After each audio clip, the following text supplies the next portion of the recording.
when do you pause, when do you use a different kind of tonality. voice? There's different things you could start implementing. What I would say is that, but not every question needs perfect tonality.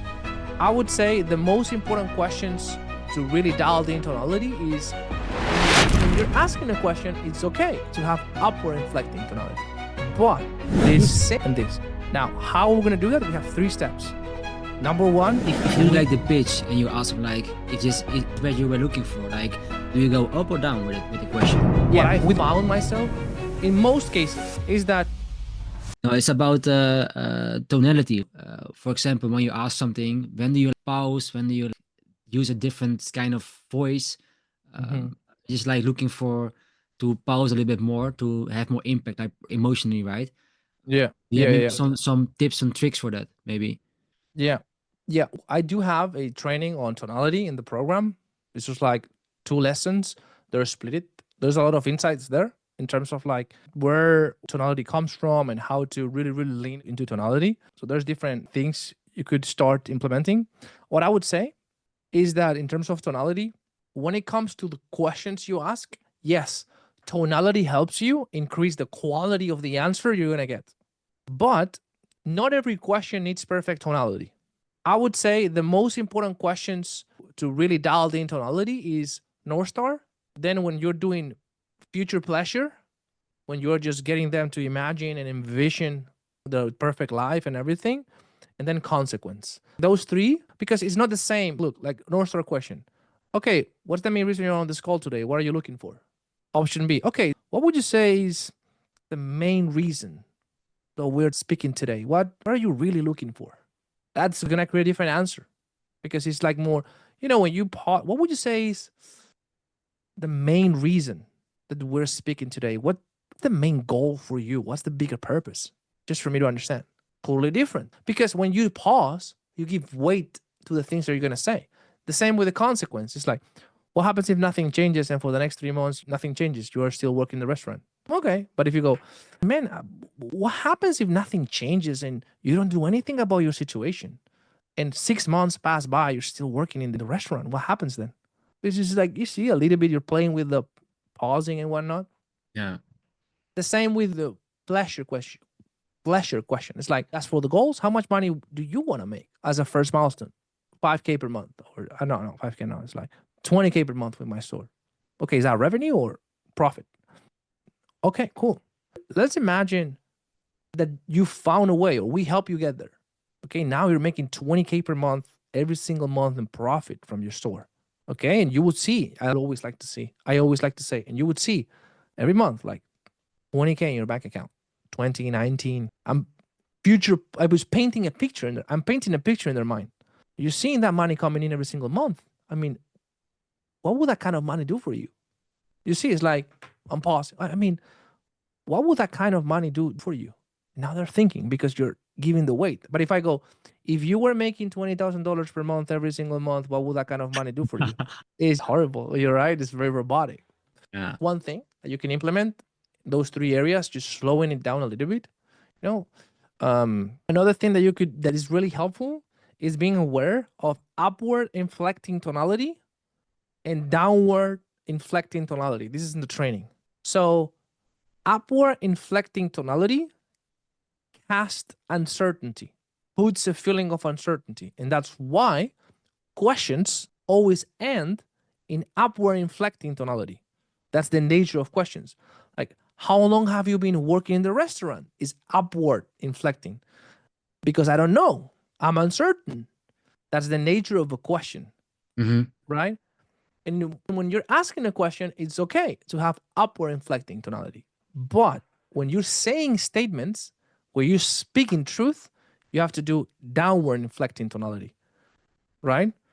Because if you say, and we're going to help you with this, and then we're going to do that, and then we're going to teach you how to dial in your ads and also how to really increase your conversion rates. That sounds like, is this guy sure what he's... Yeah. But if we say, we're going to help you dial in your ads, every single metric, we're going to get your conversion rate 3x, every single one, and we're going to find the right product, that's how we're going to get you there.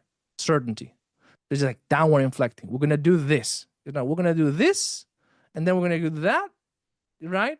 So when you're speaking statements, always downward is always confident, certainty. There's some people that they do this, they don't know, like they don't notice. Like they talk like this, and then I'm gonna do that, and then the next thing we're gonna do is this. They don't know. They just automatically do that. Maybe they just learn it from someone. It's horrible, man, because you don't sound very trustworthy to me when you talk like that, right? So that's one thing with tonality as well.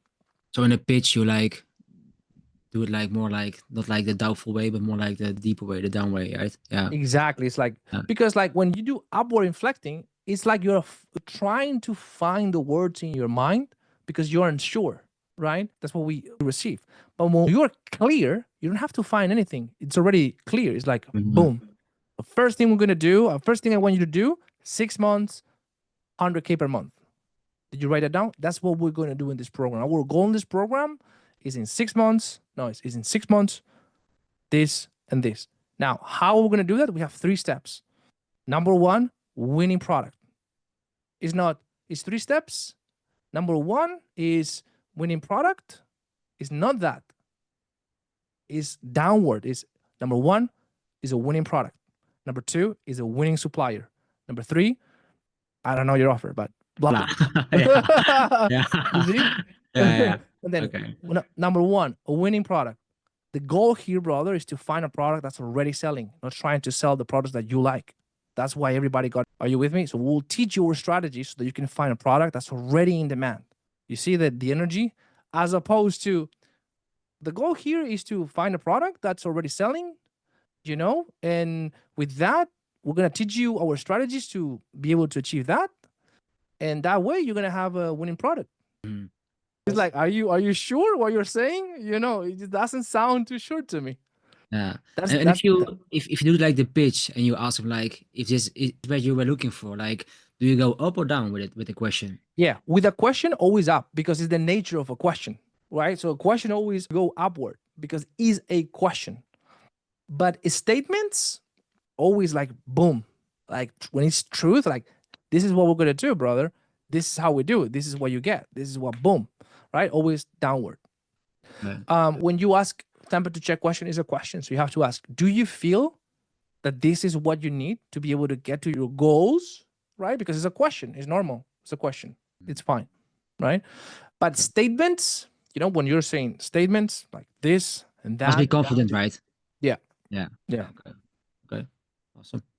Okay. Some people, they don't even realize they do this, so maybe they need a little bit of help with that. But in general, just with those quick fixes, you get your tonality pretty dialed in. Another thing that I like to do is, for me, I'm not very big in tonality, honestly. Like I'm not, when I'm training a closer on a one-on-one or something, what I found myself in most cases is that tonality is only a consequence of intent. So what matters is your intent. Like you don't want to sound curious. You want to be curious. If you are curious, you're going to sound curious. You don't have to sound compassionate. You have to be compassionate. Like if you care, you're going to sound like you care. You don't have to sound authoritative. You don't have to sound like an expert. You have to fucking be an expert. You feel you don't sound like an expert? Just watch the program, like do the fucking program, do the elite program and become an expert. Then you're going to sound like an expert. Like you just learn, be, and from being, the intention is just going to be very clear. Like, it's going to go in your tonality. Yeah. People will feel it, right? The vibe, the ask it for sure. People will always hear the energy and the intention before they hear the words. And that's one of the reasons why you have the numbers you have and why you have the close rate that you have, is because you're speaking from a place of certainty. Like, this space, ecom, you have conviction in the product. Like, that this is good for them. And they receive your confidence. They receive your leadership, your expertise, and they go, wow, okay. And that's why they trust you. That's why it's so hard for me to be like compassionate like every time in the call. So because I really want that they join for themselves. Of course, I like the money, of course, right? But I really want to know for sure that he's gonna succeed as well. So yeah, it's hard, man. No, but don't change it. Again, you're doing really well. Don't change it. The only thing that I would say to you is when you feel a little bit like irritated on the call, Your son, think about your son. Exactly. It's like, what Yeah. would I talk to my son right now? Yeah. If this was my son, it's like, hey, buddy, no worries, man. I got you. For sure. Yeah. You know? You're above that. Exactly. But dude, you're doing well. So don't change too many things. Like, you're performing. Okay. All right, that is it for this video. Hope you like it. If you did, smash the like button. It really helps the channel. It also tells me that, hey, maybe I should do more of these videos. So after you've hit the like button, subscribe to the channel if you aren't already, so you're part of the tribe. And one last thing, let me know in your comments down below, what do you think of this video? I always read all the comments, and I'm looking forward to hearing from you. See you there.